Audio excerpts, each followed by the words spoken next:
रोहिदास अपनी मैया को समझाता हुआ बोला है, माँ ये कर्ज हमारे ऊपर इतना भारी है कि कैसे चुकाया जाएगा। है सिर पे कर्जा भारी, चलो आगे न करो अवारी। है सिर पे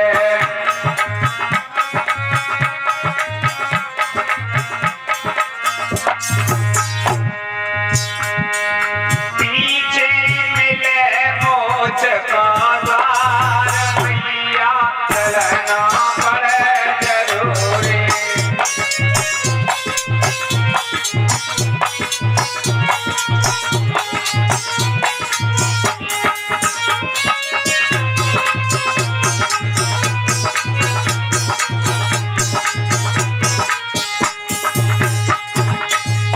आज मेरे भगवत प्रेमी और रोहिदास खड़ा हो गया है और धीरे धीरे धीरे धीरे और वो तीनों प्राणी संत के साथ में आगे बढ़ने लगे हैं। संध्या का समय होने के लिए जा रहा था, जब काशी नगरिया में प्रवेश हुए हैं तो मेरे भगवत प्रेमियों संत ने काशी की नगरियों में जाकर के आवाज लगा दी है, हे काशी के वासियों, काशी नगरिया में तीन प्राणी बिकने के लिए आए हैं। एक पुरुष, एक बेटा और एक स्त्री है। जिसको जिसकी जरूरत हो वो आकर के खरीद ले। जब काशी के लोगों ने ये सुना है तो चकित रह गए, हे विधाता, आज तक मेला हमने पशुओं का देखा है लेकिन इंसानों को कभी बिकते नहीं देखा।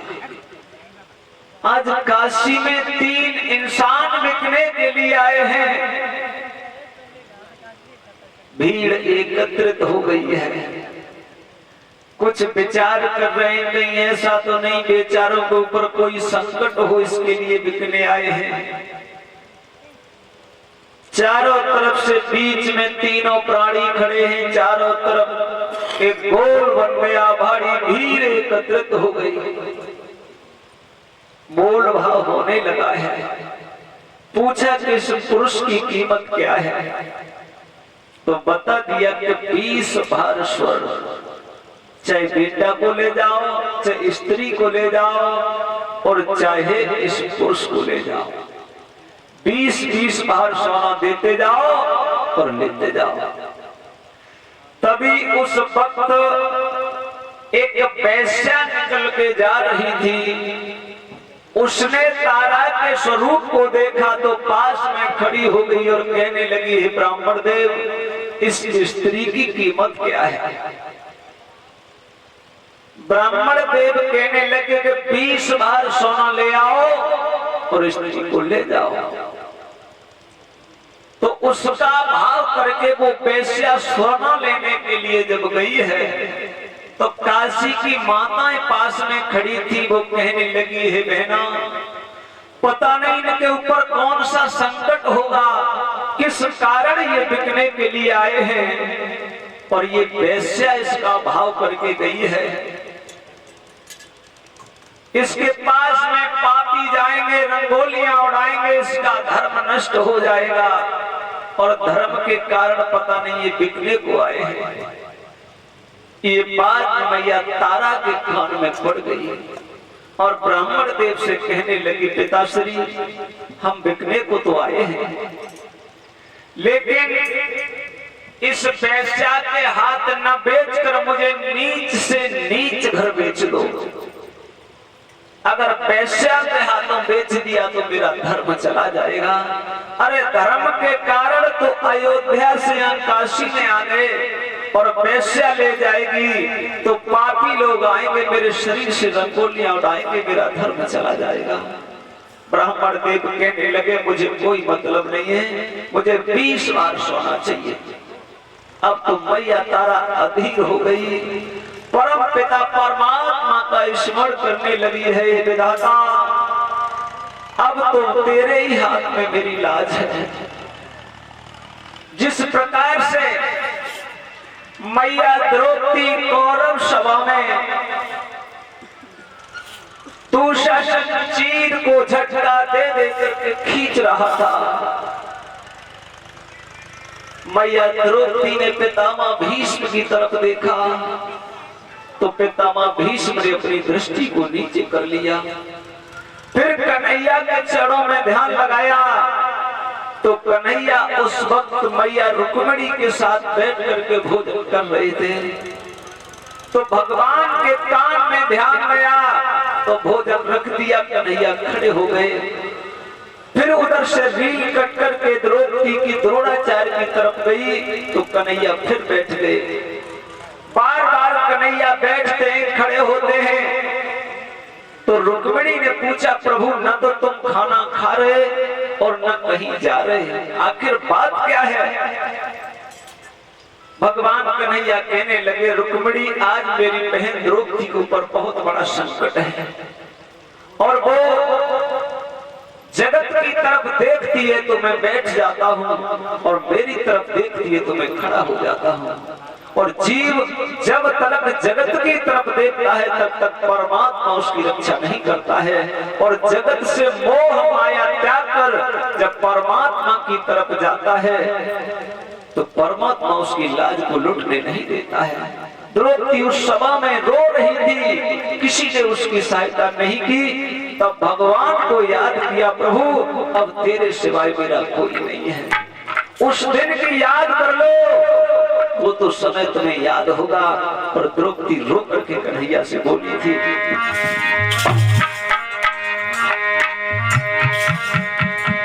अरे मेरी रोए रोए भीगे और साड़ी रे आए जइयो कृष्ण मोरारी।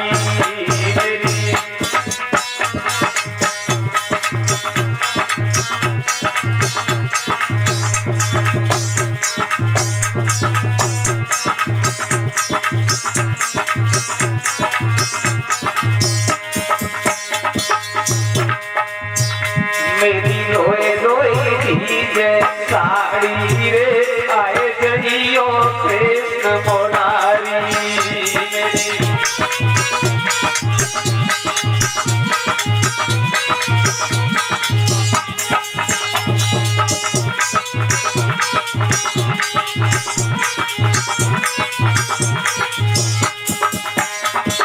और द्रौपदी बोली है, कन्हैया उस दिन को याद कर लो। और क्या बोली द्रौपदी, अरे बात नहीं करो याद मुरारी बात न, अरे बात नहीं करो याद मुरारी बात न। और जाते न अंगुली कटी तुम्हारी जाते न। द्रौपदी कह रही है, कन्हैया जब धर्मराज ने यज्ञ किया, अग्र पूजा ने सभी को बुलाया तो उसमें शिशुपाल भी आया। अग्र पूजा करने के लिए एक देव को नियुक्त किया गया तो कन्हैया को देव माना। तो इसी शिशुपाल ने उस पर व्यंग उठाना शुरू किए। तो भगवान कन्हैया ने कहा, शिशुपाल मैं तेरी माँ को वचन दे चुका हूँ, ज्यादा मेरे सामने बात मत करना।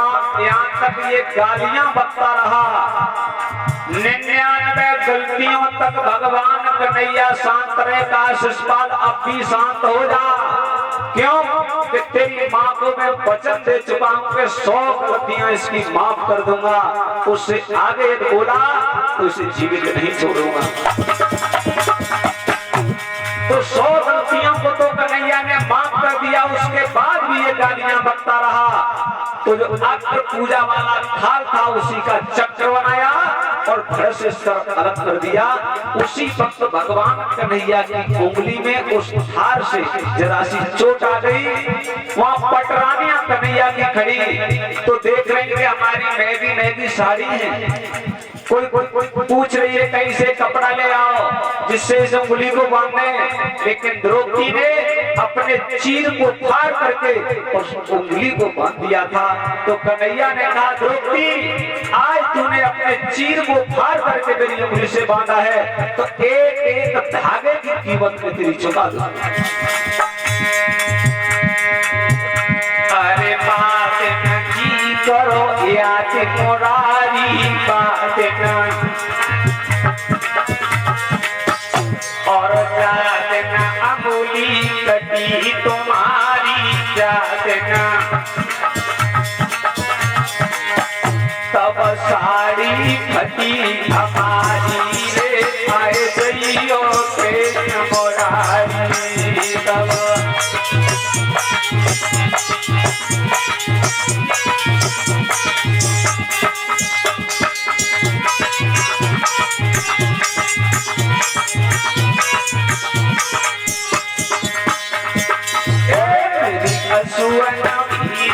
साड़ी रे आए जइयो कृष्ण मुरारी।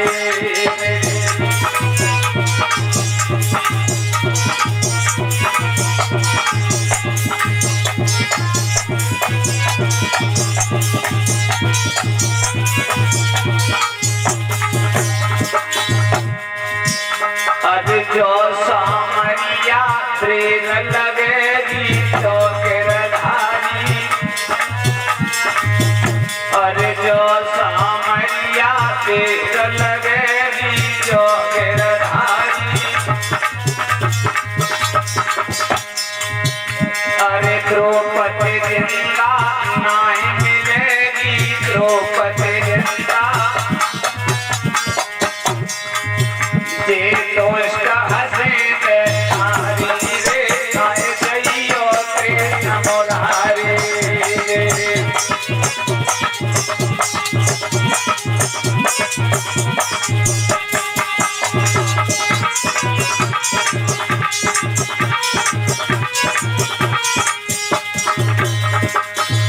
मेरी रोए रोई दीजे साड़ी रे, आए जइयो कृष्ण मुरारी मेरे।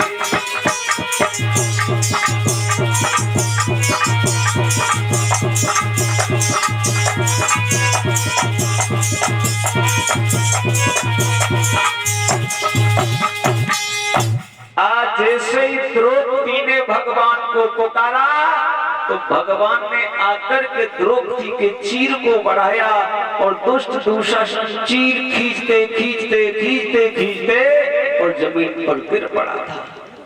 बोली मैया तारा भगवान से कह रही है प्रभु द्रौपदी की लाज को तुमने बचा दिया, गजने कजरी वन में तुम्हें पुकारा जब जौ भर सूंड ऊपर बची थी, तो आकर के ग्राह का संहार किया और उस गज का भी उद्धार कर दिया।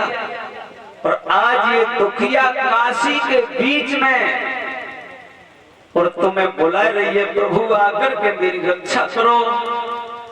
मैया तारा पूरी तरीके से विलाप कर रही थी। सुखदेव स्वामी समझा रहे हैं राजन परीक्षित, आज भगवान ने उस दुख भरी आवाज को सुना है कि जो वैश्या सोने का थार लेकर के आ रही थी, तो भगवान ने ऐसी एक हवा प्रकट कर दी जिसमें विषैले जी प्रकट किए, वैश्या के शरीर से लिपट गई तो थाल डाल करके भाग गई है। उसके बाद में कालू नाम का एक मेहतर आया है, उसने कहा महाराज इस पुरुष को मुझे दे दीजिए। उन्होंने कहा ठीक है 20 बार सोना दो और तुम ले जाओ। लेकर जब चलने लगा है तो तारा ने एक बात कही, महाराज ये तुम बहुत बड़ा गलत कार्य करने जा रहे हो। अगर पहले तुम बिक गए तो हमारे ऊपर तुम्हारा कोई अधिकार नहीं रह जाएगा, इसलिए पहले मुझे बेच दो, मेरे बेटा को बेच दो, बाकी बात तुम बिच जाना। अरे कर्ज तुम्हारे ऊपर है, तुमने वचन दिया है और तुम ही बिक के पहले चले गए। चली गई झंडो कर में हत्ता मान लो झंडो कर में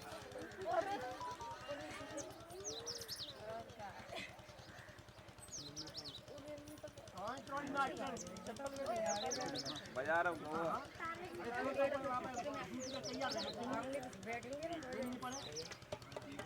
पहुंच गए भाई जगह पे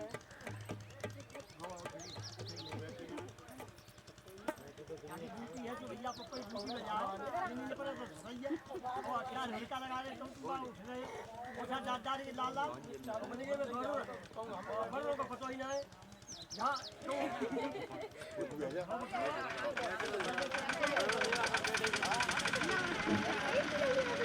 हेलो बोलिए वृंदावन बिहारी लाल की।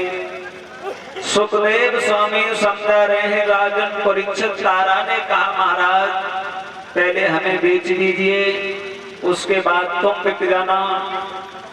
तो आज महाराज हरिश्चंद्र ने कालू से कहा है भैया थोड़ी देर रुक जाओ मैं अपनी पत्नी और अपने बेटा को बेच दूं उसके बाद मैं तुम्हारे साथ चलूंगा। उन्होंने कहा ठीक है। तब तक एक ब्राह्मण देव आए हैं और ब्राह्मण देव ने मैया तारा को खरीद लिया है। अब बेटा रोहितास बच गया।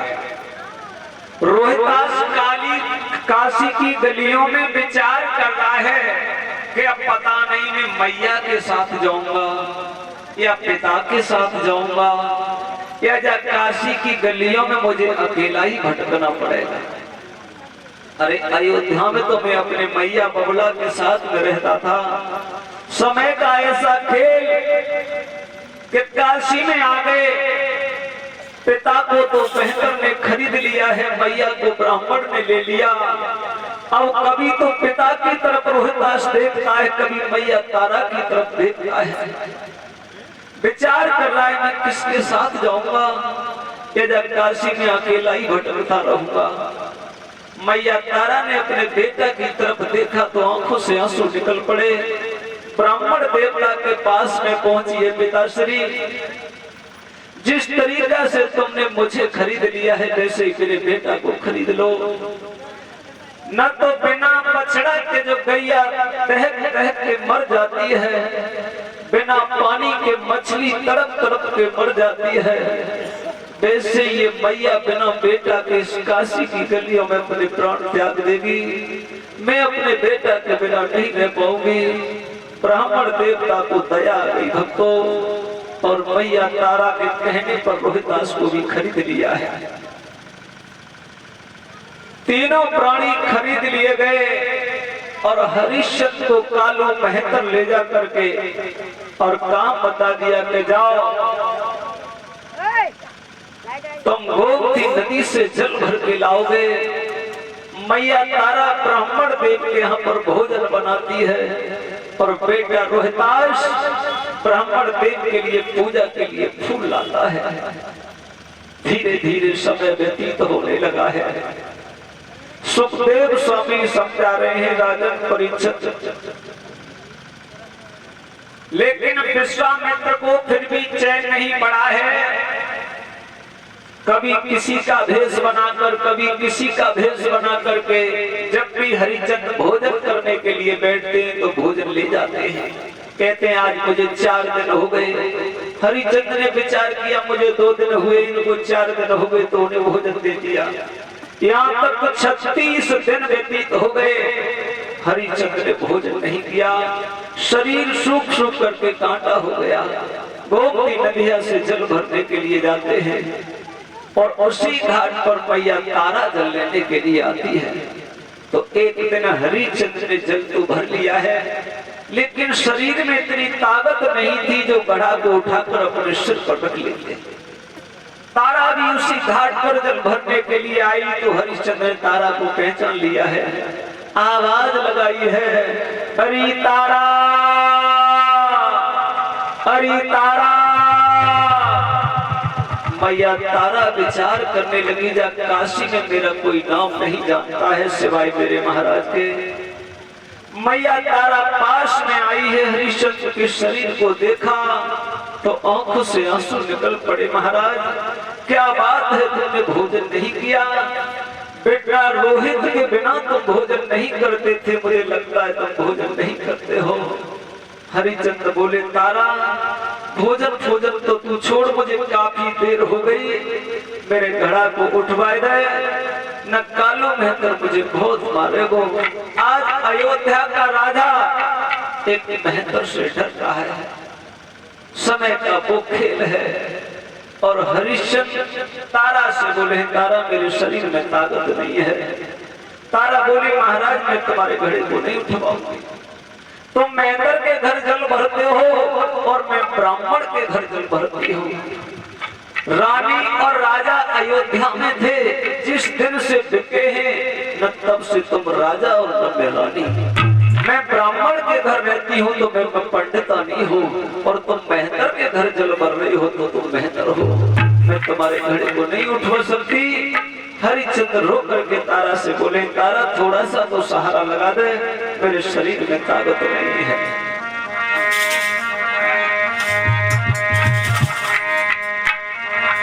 अरे गड़ा मेरो उठवाए दे, और काहे लगाए रही तारा दे।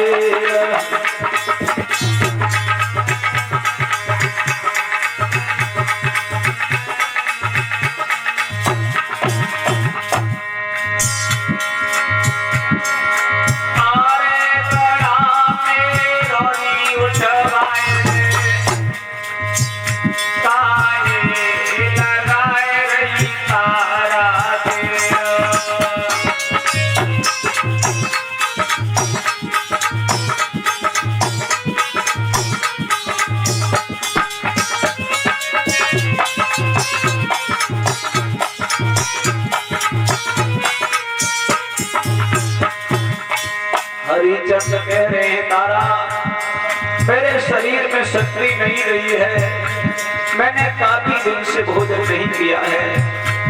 रोकर हरिचंद्र बोले हैं, तारा किनारे पर खड़ी है।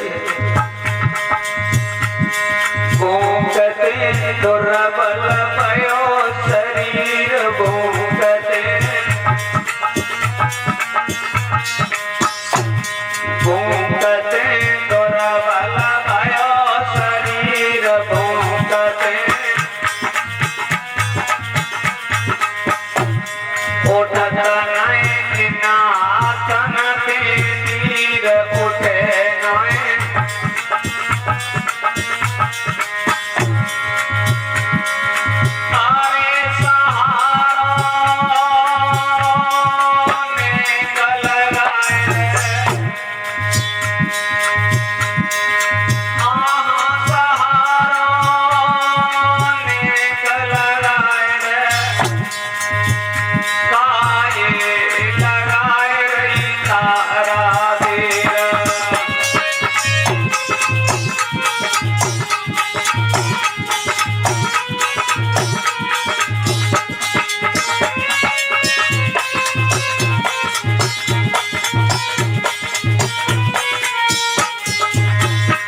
सतगुरुदेव भगवान की।